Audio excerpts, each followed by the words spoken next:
Hey guys, subscribe for daily content. And if you're shopping for gear, make sure you check out the description for the newest items at some of the very best online retailers. There's also links for some of the items that I personally recommend. Thanks!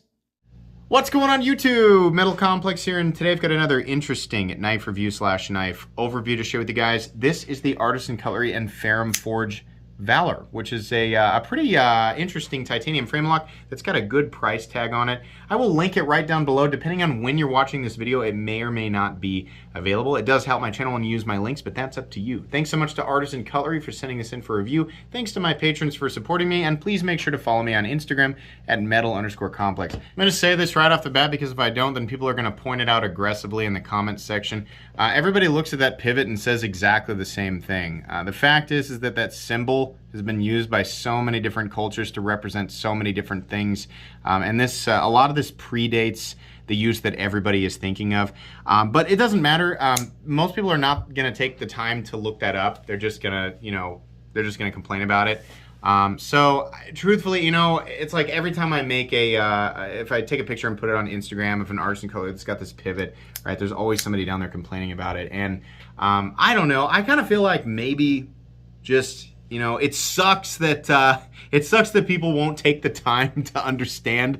But at the same time, it's like, do we have to expect everybody to? I mean, I don't know. It might just be better if Artisan Cutlery started doing both sides of the pivot like this. I'm not the one in charge. I'm not the one making decisions. That's really all that I have to say about it, and I'm hoping people can just move on and watch the video. So anyways, let's go ahead and get a measurement of this knife. Overall length of the Valor is coming in at 8 inches overall.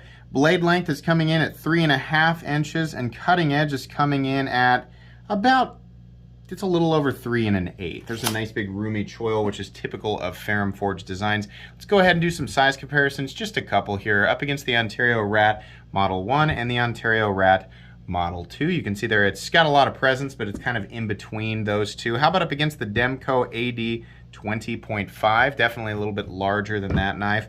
How about up against the Benchmade Bug Out? There we go. And last but not least, let's do the Ritter Hogue. It's definitely closer to the Ritter. It's not quite the same, but it's definitely closer to the Ritter Hogue. How is the action on this guy? So Artisan Cutlery knives are made in China. They are definitely one of the more premium Chinese knife manufacturers out there. And yeah, this is really good. In fact, it's got, in the past, I've kind of hit on Artisan Cutlery for having squishy or lumpy detents. No, not here. We have a nice clicky detent. Now, a lot of this might be just the design from Ferrum Forge, but this was executed very well. It feels like a Ferrum Forge, flips like a Ferrum Forge, everything. I mean, if we didn't have the Artisan Cutlery logos on it, I would think that it was a Ferrum Forge, right? Whoever they normally use for their OEM work. It feels really good, and there's no double clutch. There's nice access to the frame lock there. It's just what you'd expect, right? You can also use the fuller to reverse flick the blade. It's It's kind of hard to get the forward like the thumb flick. I don't know if I'm going to be able to get it without doing wrist. I wouldn't. I would just use the fuller to do the reverse flick, or just use the flipper tab because it's honestly, shaped correctly. If you put your finger on that lock bar, as you just saw, you will absolutely do the, we need to come up with a phrase for that, a word for that, where you slip off of the flipper tab and smash your finger into the frame, because it's not a comfortable feeling. But yeah, if you have your fingers in the right place, it absolutely flips correctly. Let's go ahead and do carry profile. So thickness up against the Spyderco Para 3. You can see here it's a little tiny bit thinner. It's almost like trivial. It's about the same. Length and height up against the PM2 and the Para 3. You can see here, this guy is a little bit longer than the Para 3, a little shorter than the PM2, but even including the flipper tab, it's still coming in just a little bit shorter, right, than the hump on that Spyderco Para 3 or the PM2. So it's not a huge knife. This is a reasonable amount of knife to commit to in the pocket, but it's not anything people should be unfamiliar with if they carry other knives that are this size. Let's go ahead and take a look at the inside here. I don't think there's any internal, there's no internal milling. I mean, we do have these slots up here that have been chopped out, for just aesthetic reasons. It might offer a little bit of weight reduction. I think the overall weight on this guy is probably going to come in close to 5 ounces. Let's find out. Yeah, 4.7 ounces, so it's not a perfect ounce an inch, but it's also not a super offensive weight for a knife of this size. The balance on this knife is honestly right where you put your finger in that primary choil there. So it feels pretty good in hand. I mean, it doesn't feel like it's too butt heavy or too blade heavy or anything like that. It feels pretty good. There's lots and lots of titanium frame locks that are this size that have the same weight. So there's plenty of people who should be used to this if you've been carrying knives that are similar to the Valor. Let's go ahead and get, there is a cricket on my desk. Go away, thank you, sorry. Glad nobody had to see that. Let's go ahead and get out my tools. I'm in the basement, if you didn't know. So every now and then there's a cricket. Let's get out my tools. As per usual, my tools are very inexpensive and very recommendable. You can find them right down in the section of my description that talks about the tools I use on this channel. The pivot is a T8. And unfortunately, Artisan Cutlery loves T6 screws. They just will not stop using them. I don't like them, but you know what? It's minimal, and as long as you have quality tools, like stuff from Ouija, you should be okay. It shouldn't be that difficult to take apart. Just make sure you've got a place to put your hardware, and you should be good to go. Let's go ahead and measure blade stock thickness here real quick, and we can jump into the main part of the review. Blade stock thickness is coming in at 143 thousandths, so definitely that really seems high. Yeah, okay, 142, 140. It's about the same thickness as the Spyderco PM2 blade. Yeah, okay, yeah, it is. All right. Anyways, let's go ahead and get into the meat and potatoes here. If you have kept up with Ferrum Forge over the last 5 or 6 years, and longer actually, a lot of their designs look the same, right? Now their design language works though. This blade, I'm sorry, this handle shape, very comfortable. The nice, heavy, very heavy chamfering, this nice rounding right here is just wonderful. Pocket clip is milled, and it is also radiused on top with not too much of a sharp edge. The main thing here is that it does not create a hot spot. Ferrum Forge knows how to do a forward choil. Now, if you have truly monster sausages hanging off of your paws, then you're not going to fit in there, right? But most people, you're going to be able to get second knuckle in there pretty comfortably, and I like that. So it's like if you're going to do it, then do it, right? Don't do this thing where it's like, well, you can kind of put your, you can put the tip of your finger in there. Just watch out. No, either do it or don't do it. But like, don't go halvesy. They did it right. There's no double clutch here. Like I said, very easy to manipulate. It's very comfortable in this position, the primary position, and it's also very comfortable choked up. The jimping is absolutely functional, and that's good, right? If you're going to choke up, right? It's nice to have a bracing point up here.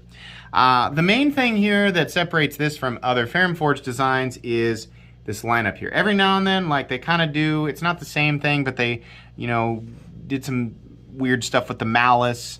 And a couple of other things. They don't take too many risks outside of their generic design, like their general, I shouldn't say generic, their general design language, but every now and then they do something different. And this is kind of neat, right? Not everybody's going to like this, but they mill the titanium, where we have this sort of, it's almost like windows on a subway train or something like that, or like a bullet train or something like that. It looks cool, and the lines connect and they meet up perfectly, and it looks really good. In fact, it's kind of hard to tell where the frame ends and the blade begins if you're holding it perfectly. It's kind of neat, and it comes up here and just ends, and the fuller runs out to the blade and just sort of turns into the swedge, which is kind of neat. I don't know. You're not gaining any benefit from it outside of, you could argue, a little bit of weight reduction. Some balancing, but I mean, it's mainly just going to be for looks. The blade is beautifully tumbled. Artisan Cutlery does a great job with the tumbled finish, and I think it looks infinitely better than their satin finish, and it also knocks down what would otherwise be very sharp edges where you don't want them. The only sharp edge we want is right here, unless, let's be fair, unless you strike flint off of your pocket knife, and there are some people who do that, right? If you have a pocket knife that you camp with, and you want to be able to do that without having to search around for your fixed blade if you don't keep it on your person all the time, then, understandable. But this knife, like for daily stuff, I like all edges to be nicely knocked down. This is just me, and I just want the cutting edge to be sharp. And this cutting edge is sharp. It's not, I'm not going to say that it's an incredibly thin edge, but it's definitely not thick. It's just kind of in between. It'll cut, it'll slice. We've got a nice tip here, right, with the edge slightly pointed down so you can still do your draw cuts, and there's enough belly here that it'll slice efficiently. There is nothing in the cutting path except for that fuller, and it might catch gunk every now and then. It might, build up little pieces of cardboard if you're breaking down cardboard boxes, but no big deal. You could probably shake it out, right? Basically, the blade is good and it is functional. Unfortunately, it is Artisan Cutlery, so we have to see the serial number. We have to see that it says China. We have to see well, here's the thing. This side looks great. Look how much better that looks, right? On this side, it wouldn't bother me if it said Forge Design S35EN, but we still have to see the serial number and we still have to see China. Honestly, I'm really surprised they didn't print the name of the blade on it like so many companies do, but I'm really glad that they didn't. Moving on here, everything looks nice. All the these are mostly aesthetic lines. They're not really offering anything in the way of additional grip, but it does look good because it would otherwise just be plain, and that's normally what Forge does. They make it very, very plain. So some people might appreciate, the lines here, and for other people they might absolutely hate it. But it does break up what would otherwise be really, really boring and offer some character at the very least. We have a nice frag pattern backspacer, pretty aggressive backspacer, honestly. You can really, there's quite a bit of traction you can build up there. Let's see, no lanyard hole, so no issues there. Unless, if you really love lanyards, then sorry, you can't attach a lanyard to this. Carry depth is going to be about medium, little tiny bit of the knife sticking up out of your pocket. There's a nice smooth surface for the pocket clip to pass on top of, right? So in between, like your pocket seam in between the clip and the surface there, it's not going to fray it up. And there's a little ramp here, so it should be pretty easy to get it in and out of the pocket. There is a steel lock bar insert doubling as the over travel stop, so that's nice. That's what we expect. There's a stop pin, just a traditional stop pin back here. No shouldering, but it doesn't need it. It does run on bearings. No blade play up, down, left or right. No lock stick. Honestly, yeah, there's a little teeny tiny bit of pivot lash. It's probably 1/1000th of an inch, but there's a little tiny bit there. Usually I don't feel that, but yours might be different. It's not really that big of a deal. It's not this pivot lash, which is moving the blade in and out like this. It means that the pivot and the hole in the blade are cut slightly different. There shouldn't be any movement, but there's just a little bit. This will not affect the function of your knife whatsoever. It's more so me seeing, like, did they, really go to the extreme on every last little bit of the execution here, right? What are the manufacturing tolerances? This one, a little tiny bit off, but no big deal. Consistently smooth inside the pivots. Nice clicky detent, and it is perfectly centered with no pivot lash. So everything else checks out. It's not going to be for everybody, but honestly, it's a pretty good size and weight balance. The materials, I think, are great. S35VN, a lot of people are going to say, why is it not 20CV? I'll remind everybody that 20CV is not universally superior to S35VN, and if you automatically think that it makes it worth more money, you're mistaken. We regularly see, not regularly, but periodically, we see both of these steels in sub $100 knives. So 20CV/M390 is not some sort of magical composition that automatically makes your knife more premium. So don't get stuck on that. S35VN, in my opinion, is a better composition for this geometry and this style of knife anyway, or at least that's just my, I like, personally, S35VN is stainless enough for me and has good enough edge retention. I just prefer it because it's easier to sharpen and it's tougher. It doesn't seem to chip as often.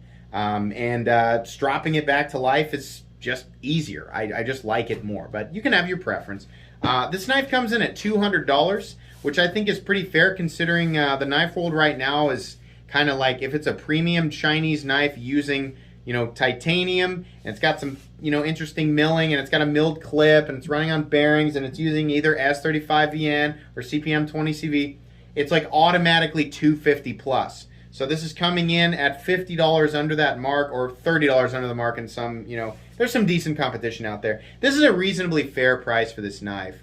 And I think the only, if it weren't for the aesthetics, I would think that a lot more people would be attracted to it, but it would also make it a lot more boring. Forge has made a lot of stuff like this that's incredibly plain and just appeals to a massive variety of people. But truthfully, as it sits, I mean, whether you like the aesthetics or not, I honestly think if you want my opinion, right? Metal Complex, do you like those holes in there?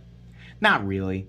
But it's a good knife. I mean, like, it hits all of the basic design elements that you would want in a good day-to-day titanium frame lock flipper, right? I'm not saying that titanium frame lock flippers are better than every other knife, but if you're gonna have one, like, it hits all of my like all the stuff that I have on my own personal checklist. Ferrum Forge often does. It's not the first time that I've said that. This is kind of flying under the radar for a lot of people, but I honestly think it's a pretty good knife. I'm gonna put it in my recommended knives playlist. I urge you to check that out to see what else I recommend on this channel. Again, links for this guy right down below. Check him out. Thanks again to Artisan Cutlery for sending this knife in for me to take a look at. Please make sure to follow me on Instagram at metal_complex. If you enjoyed this video, leave a like. If you'd like to check out my other content, I do of course have lots of videos of knives that are either expensive or inexpensive that I do or don't like, so check those out. And if you enjoy all my content, go ahead and click on that Metal Complex logo right there and subscribe because there's definitely more coming. Thanks again for watching, everybody, and have a great day.